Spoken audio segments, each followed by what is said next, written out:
하나님의 말씀은 누가복음 6장 12절로 시작합니다. 한때 독일의 역사 비평학이 발전할 때 마태, 마가, 누가, 요한복음을 비교해서 원래 예수님이 하신 말씀을 찾아내자 그런 연구가 활발했던 적이 있어요. 역사적으로 예수가 한 이야기가 있고 나중에 성경에 기자들이 덧붙인 말씀이 있다. 그거를 열심히 나름대로 연구를 해가지고 그걸 비교하고 그런 어떤 시기가 있었습니다. 그런데 이러한 사람들이 가지는 오해가 하나 있습니다. 그건 그리스도에 대한 이해가 깊지 않기 때문에 그렇습니다. 카르바르트라는 신학자가 말씀이 삼중적으로 계시되는데 첫째가 기록된 말씀이고 두 번째가 선포된 말씀이고 세 번째가 인간으로 오신 말씀이다. 그렇게 이야기했는데 제가 여러분들의 그런 이야기를 했죠. 성경을 보게 되면 그것보다는 이렇게 하는 것이 삼중적 그리스도에 대한 것이 올바르다. 첫째가 인자 되신 그리스도, 이 땅에 인간으로 오시고 십자가에 죽고 부활하신 그리스도. 두 번째는 말씀이 선포되는 그리스도. 그러니까 성경에 기록되고 선포된 그리스도. 세 번째가 성령과 함께 우리 안에 내주하신 그리스도. 그러니까 그리스도가 완전한 인간으로 오셔서 우리에게 말씀하신 그리스도가 성경에 기록되고 그 선포되는 말씀이 있고 그 다음에 이제 우리 안에 내주하는 그리스도가 있는데 그런 것들을 이제 우리가 삼중적으로 이해를 한다면 사복음서에서 이 땅에 인간으로 오신 예수 그리스도 거기에만 초점을 맞추게 되면 복음서를 쓴 목적을 이탈할 수가 있어요. 이 땅에 오신 예수 그리스도가 이제 제자들에게 하신 말씀이 있어요. 신앙적인 말씀이죠. 깨달은 말씀. 그리고 그 제자들이 체험한 그리스도 이게 같이 어우러져서 복음서를 썼다고 하는 것이 맞아요. 역사적으로 인간으로 오셔서 하신 그 예수 그리스도에 대한 말씀 플러스 제자들이 그 예수 그리스도를 만나고 나름대로 새롭게 받은 말씀을 거기에 덧붙이고 그리고 자기 안에 오셔서 역사하신 그리스도 이것이 완전히 합쳐져서 복음서가 됐다고 할 수가 있습니다. 오늘 말씀에 보면 이때 예수께서 기도하시러 산으로 가사 밤이 새도록 하나님께 기도하셨다.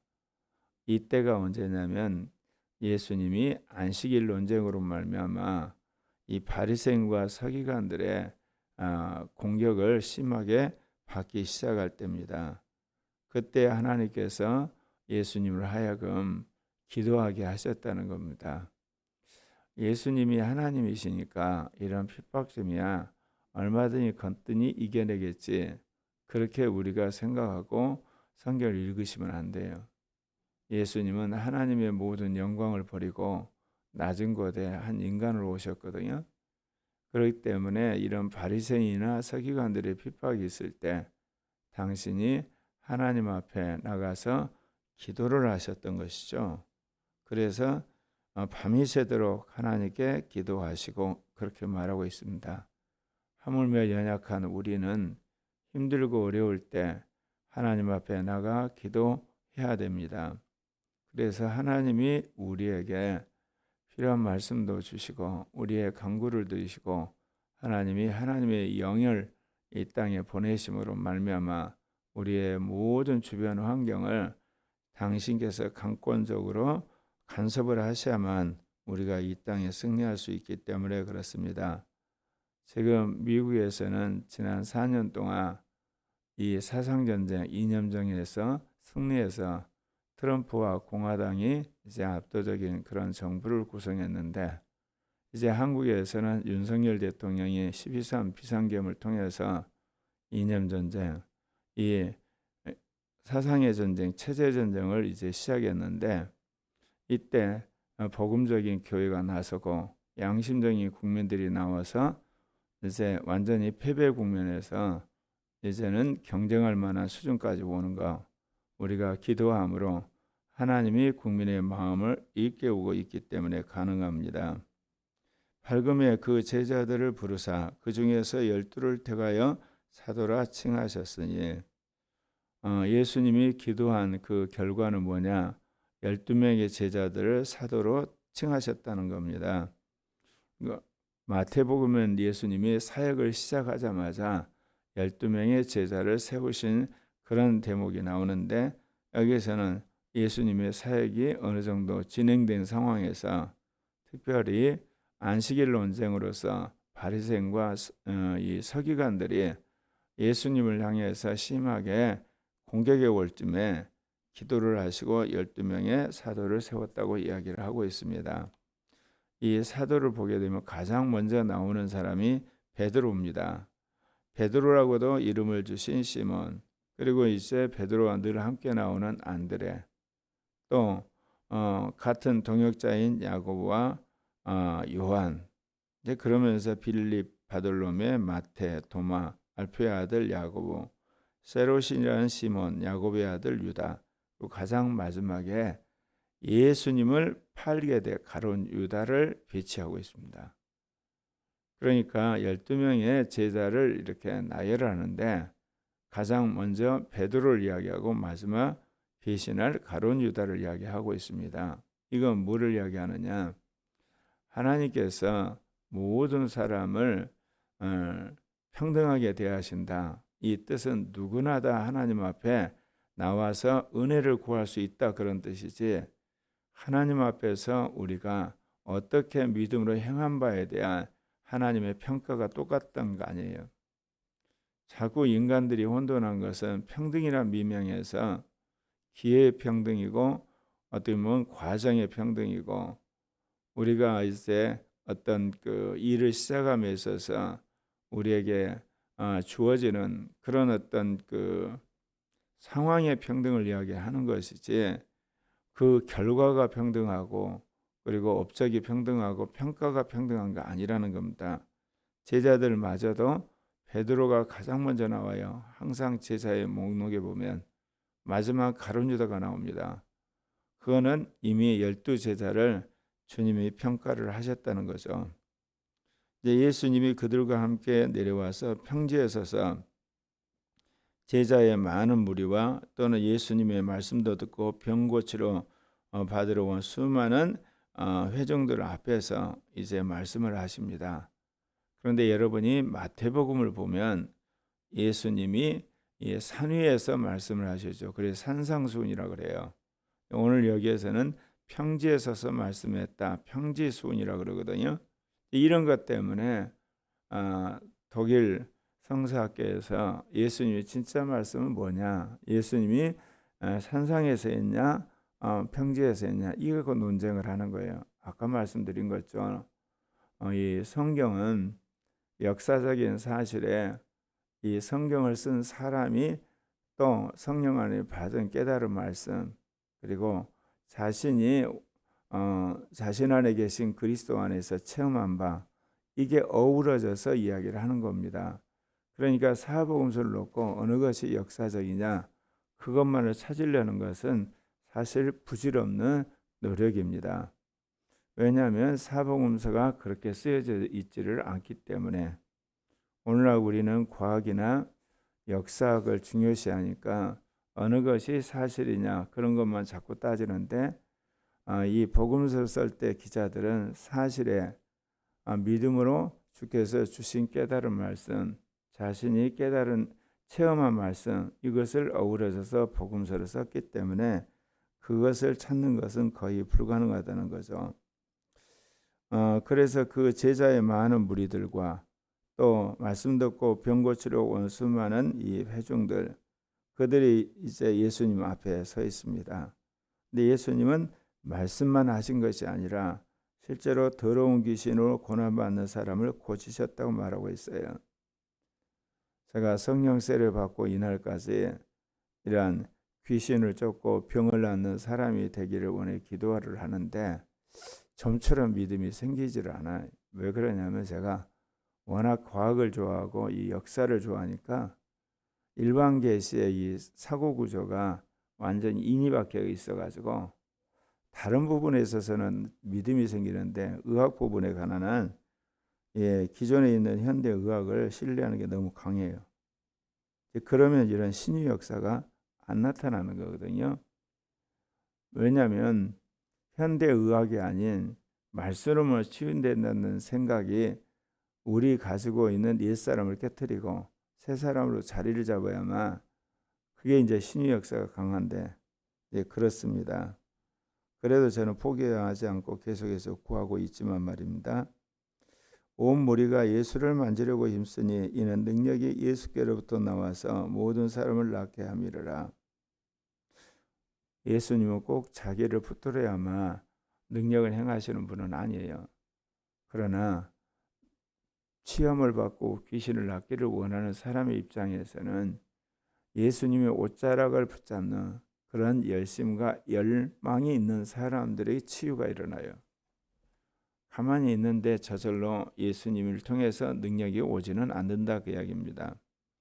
그런 의미에서 예수님이 하신 치유사역의 대상과 능력의 범위가 예수님을 바라보는 회중들이 이제 치유를 하는 행동은 다르다는 거죠. 회중들은 어찌하든지 모든 사람들의 그 인해장막을 뚫고 예수님의 옷자락을 잡으려고 부단히 그렇게 분투하는 사람들 가운데 취함을 받은 그런 역사를 복음서에서 말하고 있어요. 그런데 예수님은 자기가 직접 대면하지 않는 사람도 치유했어요. 백부장의 하인이 그런 사람이잖아요. 그래서 예수님은 직접 대면하지 않더라도 당신이 결정을 하시고 원하시면 치유하는 일이 벌어져요. 그러나 치유를 원하는 우리 입장에서는 예수님 옷자락으로 만지려는 그런 열심과 간절함이 있을 때 치유가 일어나는 것 그렇다는 겁니다. 그래서 치유라는 치유자의 입장과 치유를 받고자 하는 사람의 입장이 다르다는 것. 그러나 이 모든 것을 하나님이 아시고 우리 가운데 역사를 하시는 겁니다. 이제 평지에 서서 예수님이 이제 설교를 하시는데 눈을 들어 제자들을 보시고 이르시되 이 유명한 산상수훈과 대비되는 평지수훈입니다.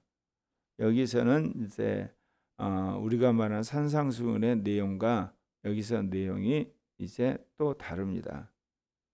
너희 가난한 자는 복이 있나니 하나님 나라가 너희 것이며 마태복음은 영이 가난한 자는 복이 있나니 천국이 저희 것이며 그렇게 나오거든요.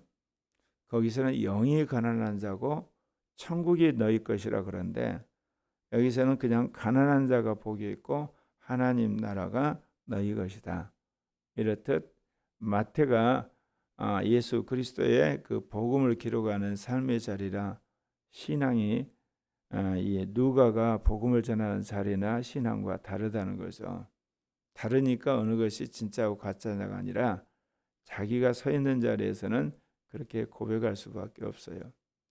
하나님께서 우리에게 제3의 교회를 세우도록 말씀하시고 제2 종교 계획의 말씀을 주시지 않습니까?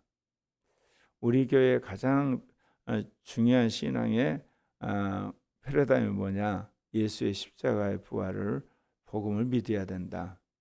복음을 믿었으면 그 증거가 뭐냐? 성령 세례를 받아야 된다. 그래서 성령으로 돌아가는 게 우리 교회의 패러다임이고 앞으로 세워질 수많은 교회의 패러다임이잖아요. 그거는 기존의 교회는 성경으로 돌아가라요. 가톨릭 교회는 교회가 구원이다요. 이 패러다임이 다르잖아요. 그걸 하나로 만들 수가 없어요. 하나님께서 시대마다 그렇게 세우기로 작정을 하셨으니까. 그러면 나는 어떻게 되냐? 여러분이 알아서 결단해서 교회가 구원이란 카드를 가든지 성경의 말씀에 좋다 그래 성경을 기본으로 삼는 기존의 교회를 가든지 안 그러면 성령의 신앙에 성령을 따라 사는 신앙의 중요성을 강조하는 제3의 교회에 속하든지 여러분이 믿음으로 선택하는 겁니다. 너희 가난한 자는 복이 있나니 하나님 나라가 너희 것이며 그래서 마태복음에서는 천국이라 그러는데 이 누가복음에서는 계속해서 하나님 나라라고 이야기합니다. 하늘에 이루어진 하나님 나라가 있고 예수 그리스도를 통해서 이 땅에 세워지고 있는 하나님 나라가 있어요. 성령 안에서 우리에게 오신 하나님 나라가 있고, 그런데 이 루가 같은 경우는 예수 그리스도를 통해서 지금 하나님 나라가 임하고 있는 거예요. 그래서 가난한 자는 복이 있고 하나님 나라가 너희 것입니다. 그렇게 말한 겁니다.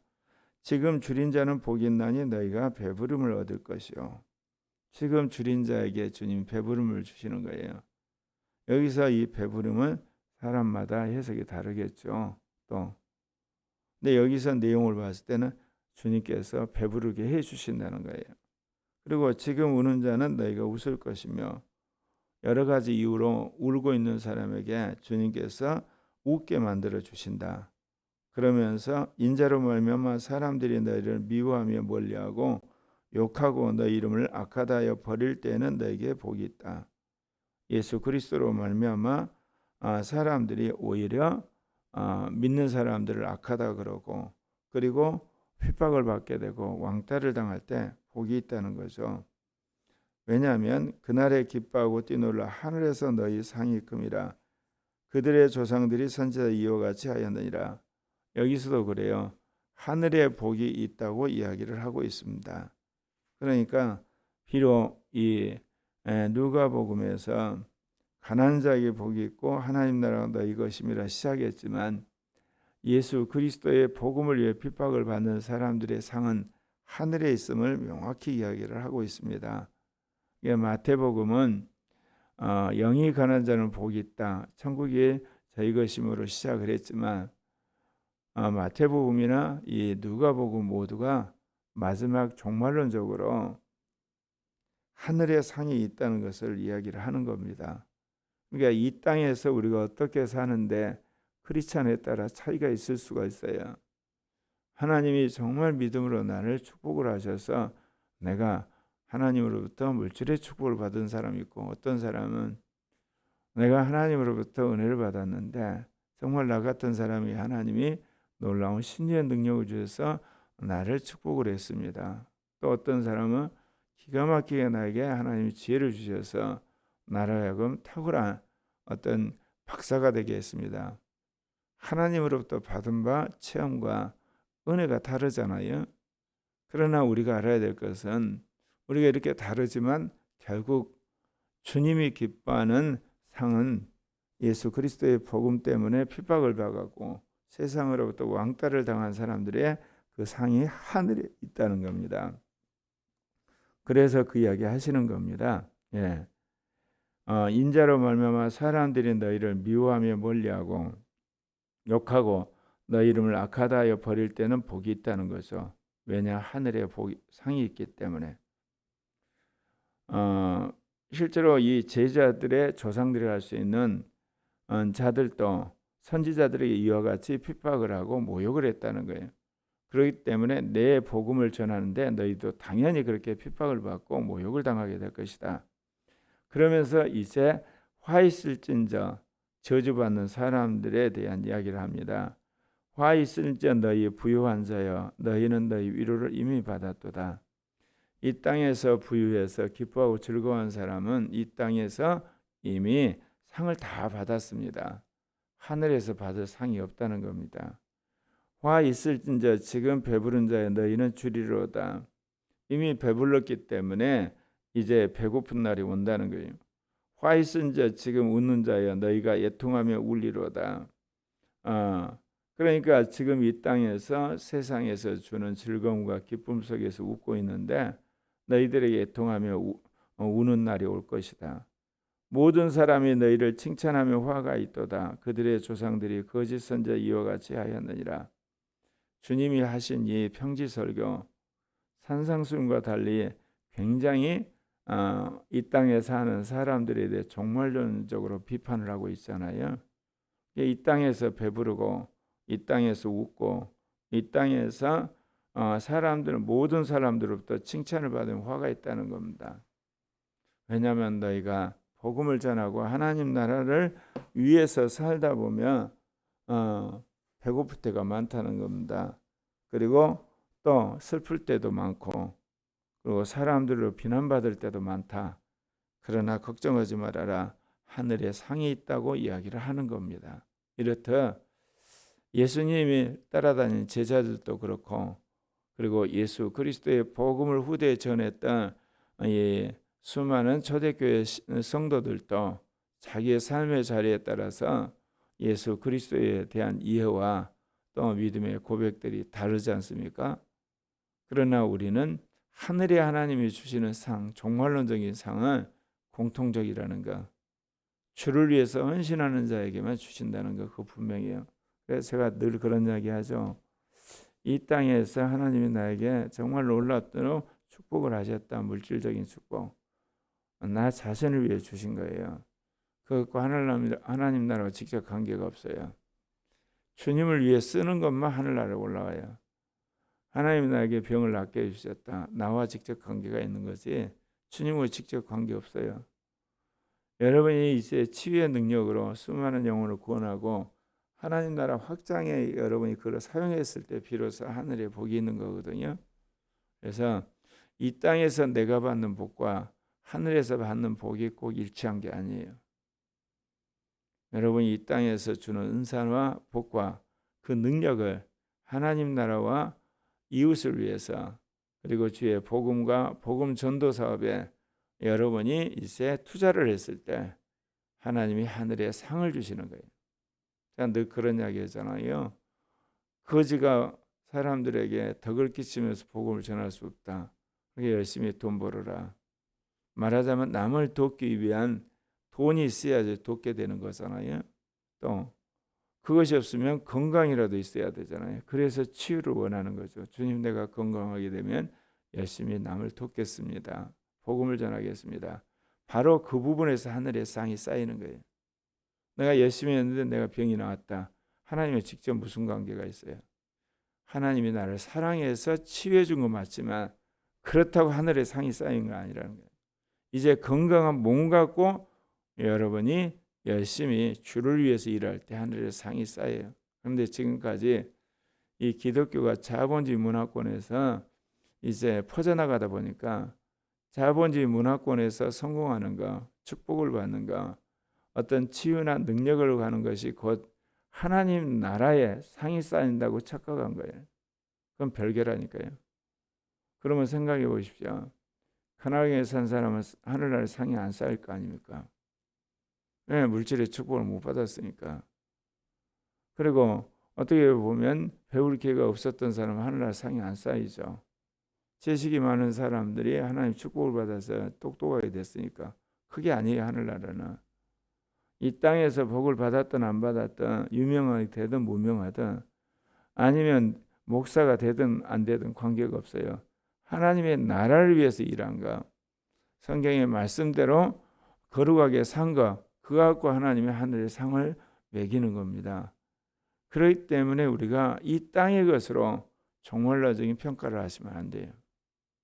그래서 이 땅의 사람들한테 존경을 받고 인정을 받고 유명하게 되고 돈을 벌고 하는 거 그냥 하나님이 부르심의 방법이에요. 근데 거기에 여러분이 일희일비하지 마시고 정말 주님이 나에게 주신 자리에서 최선을 다해서 주님을 위해서 희생하고 복음을 위해서 희생하고 남을 위해서 희생할 때 하나님이 그걸 꼭 기억하셔서 하늘의 복된 자라고 말씀하시는 겁니다. 이런 가치관을 가지려면 어떻겠습니까? 여러분의 옛사람 가운데 세상에서 성공하고 세상에 유명하려는 거 가치관이 바뀌어야 되겠죠. 그리고 여러분의 육신적인 편안함과 안락함이 신앙이 최고인 것처럼 생각하는 가치관도 바뀌어야 되고, 그리고 자기를 드러내고 자기를 과시하려고 하는 이 율법적인 그런 신앙의 형태도 여러분이 깨뜨리셔야만 되겠지 않습니까? 오직 영을 따라서 하나님의 말씀에 순종하는 그런 거룩한 하나님의 종들이 되시기를 바랍니다. 기도합시다.